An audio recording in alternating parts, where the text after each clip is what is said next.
prepared yet. You need to try and pick off the units as Look at the shields on the mark. Oh my god, the ball is gonna take him.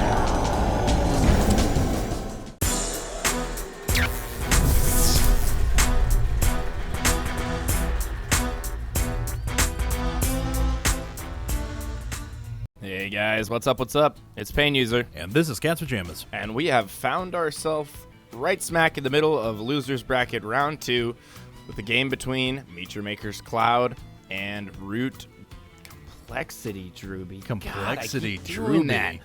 Ugh, It's hard one to of do. these He's been there days, for a while. one of these days I'll get it right. Complexity's Drewbie. Well, the names also confuse me too. Anyways, in the bottom right-hand corner, we have our green Terran, Complexity's Drewbie. And in the top left-hand corner, we're going to have Meet Your Maker's ClouD as our red Terran. His opponent, it's going to be a TVT, and the map is Shakuris Plateau. Yes, indeed it is. TVT on this map can go a long distance. Now, it's important to note that this is the old version of Shakuris Plateau. If you've been watching the tournament so far, you're aware of this fact. So you do have destructible rocks and a possible attack path through the back of your opponent's base if it comes to that. We'll see what both these players have to offer here. A map that's very easy to do some sort of an expand build and work itself into a macro game. Yeah, almost always, especially in TVT.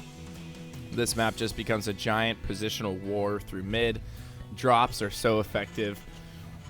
Very, very difficult to attack through the mid and launch a direct frontal assault on this map. It's almost impossible, but sometimes players will do that. They will make it work, but it's just so difficult due to the fact that both Xel'Nagas are so close to one another. The pathway through mid is very one-dimensional. There aren't any other routes to get across the map and get to your opponent's base unless you kill those back rocks. Right. But like you said, this is the old Shakuris, so the back rocks are there.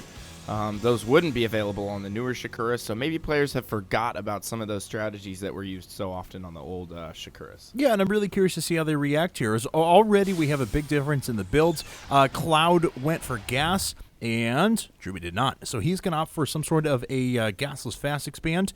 He does have quite a few minerals already being saved up. He has already dropped down a second supply depot as well. I'm curious to see what ClouD does to transition here. He has not dropped down a reactor quite yet. He even has another marine queued up, so he is going to move into a factory first. I'm not sure what sort of units he's going to put out here. Drewbie already dropping down one marine at the front to ward off this SEV, but it's going to get by, and it will indeed be able to note that construction of this new base is about to go up. He's also going to find out that there is no gas down for Drewbie. Checks first refinery, checks the second refinery, and that's really all the information ClouD needs. He knows exactly what's going on now, and he might be able to sneak that SCV back around. No, the second marine for Drewbie has been produced, and it will come down and take out that SCV. We do have a factory on the way for ClouD.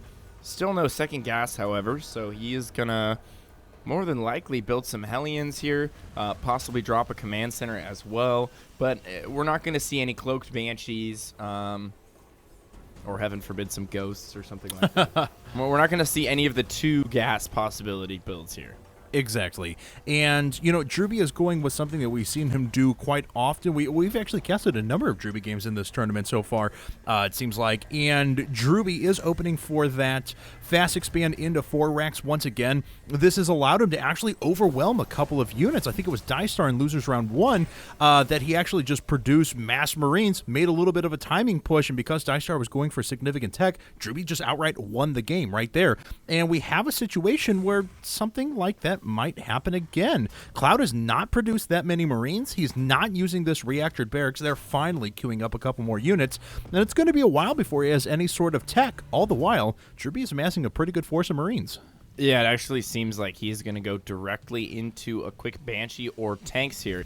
Well, that's pretty obvious, but yes, it is going to be the quick Banshee, so he's probably not going to get cloaked, just going to send that Banshee in relatively early on, figure out what's going on, get a little bit of scouting info, and if he manages to get in there right as these Marines move out, he's going to be able to do considerable damage. Keep in mind, these Marines have no stim, no combat shield. It's going to be very difficult for them to run all the way back and help ward off a Banshee. Now, for on ClouD's side of the equation, he needs to have a bunker up. He has to have a bunker by the time these Marines come for this initial push, because he only has this small group of Marines, and he's actually moving out to the midfield right now, which could be so dangerous for him. If he loses these Marines, there's no way for him to recover, and he will lose this game, and he's already been cut off. Drewbie sees this. ClouD is in trouble here. He's going to lose all of his Marines. Yeah, he's going to lose all those Marines. I'm actually looking through one eye right now because this could be very, very painful, because we're watching ClouD's basically his entire army just died right there. He now only has these 2 Marines.